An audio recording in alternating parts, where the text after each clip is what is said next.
Namni durii barbaadu jira.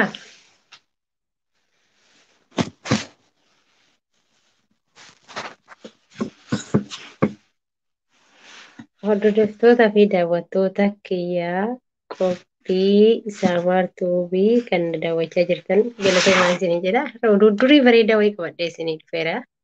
Hanga xumura sagantaa kootti na faana turaan isiniin jedha.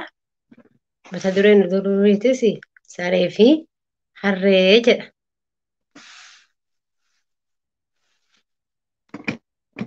Saree fi harreen bara durii harree fi sareen mana namicha tokko jiraachaa turan.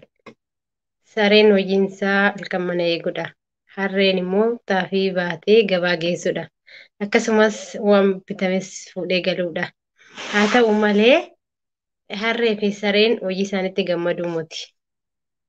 Harreen ani guyyaa guutuu ba'aa baachaan oolaa. Hamma dugdi koo na luqqa'utti hojjechaan oolaa. Garuu na reebaa oolu kana caalaan na gaheera jedhee sareetti himate. Sareenis anis akkuma keeti halkan mana eegaan bulaa garuu waan nyaatamullee lafee dhumata akkanatti darbatu jedhanii rakkoo isaanii walitti himatan. Dhuma irratti mana sanii baduuf kaayyoo qabatan. Ganamaanis ka'anii hin badan.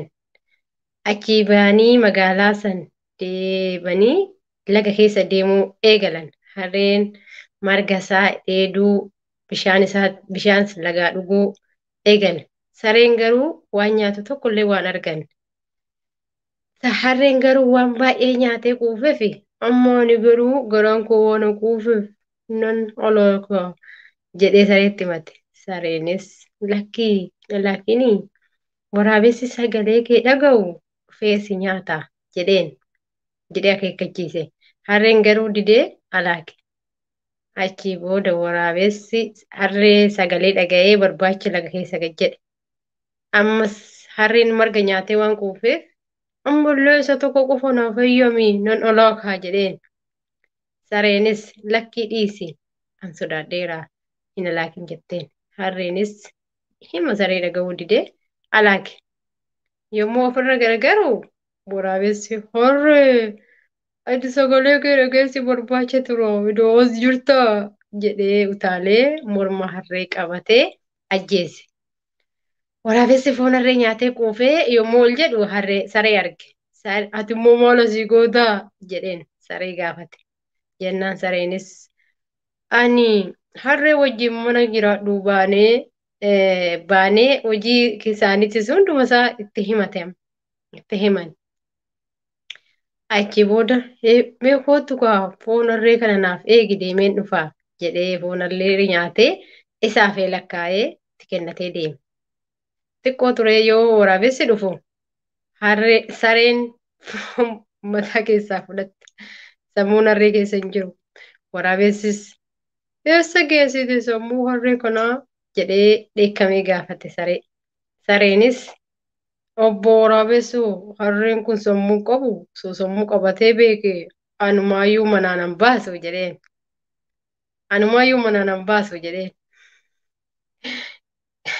Jedhee sareen booddee mana namichaatti deebi'ee jedhama.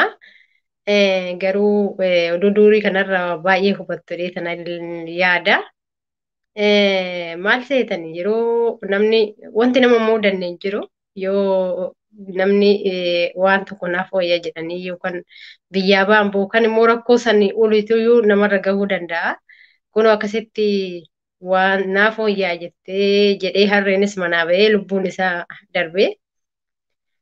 Garuu biyya lafaa kanarratti rakkoon akka jiraatu hundumtuu namumti kamiyyuu beekee obsaa godhatee rabbii ofii yoo kadhatee jedhee akkuma oduu durii kanarraa waa hubattan kanatti jireenyi fi hojii harree kana akkuma namni manaa ba'anii karaatti rakkoo duraa san caalayyuu jechuudha.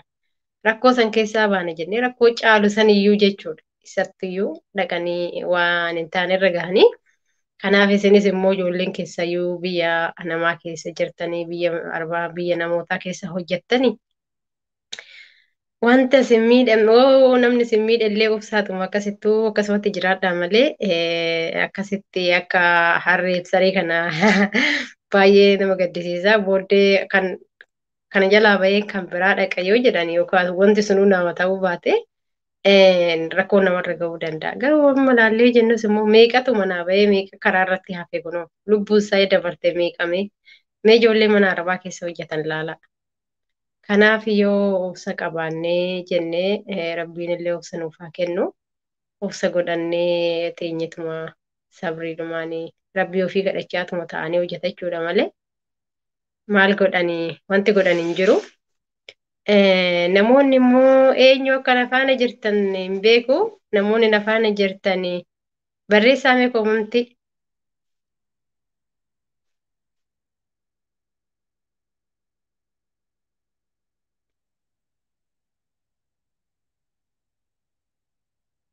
Nama hedduu na faana jiranitti fakkaate. Nama tokko na faana jira jedha lama. Koomantii jalatti barreessa.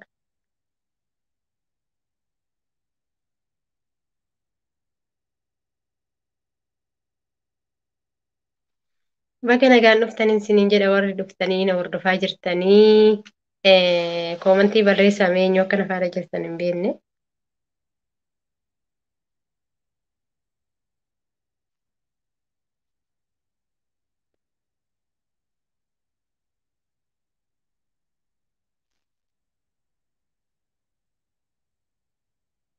Namni isiniin mijaa'e koomantii barreessaa.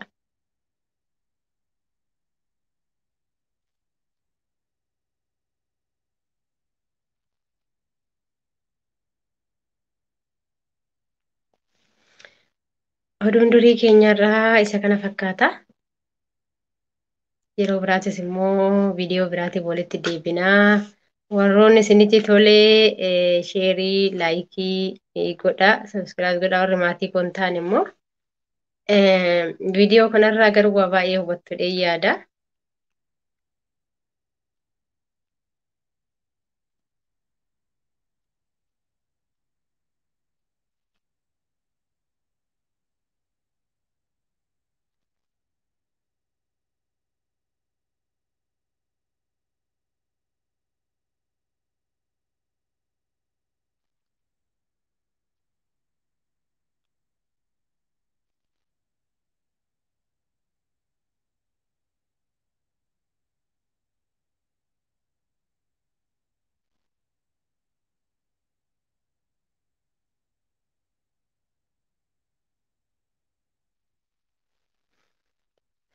Loobii Oromoo jedhaa waaw.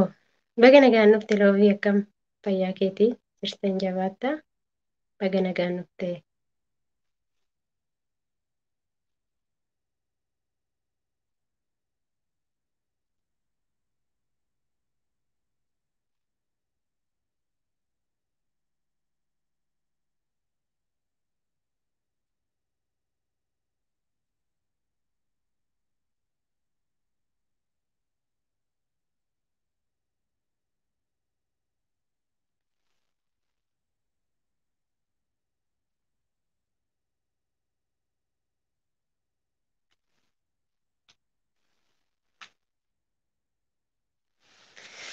Kana fakkaata oduun keenya isiniin jedha. Akka sagantaa biraatiin walitti deebinutti nagaanaaf ta'a. Nagaanaaf jiraadhaan isiniin jedha. Isiniin jaalladha. Isiniin kabajadha.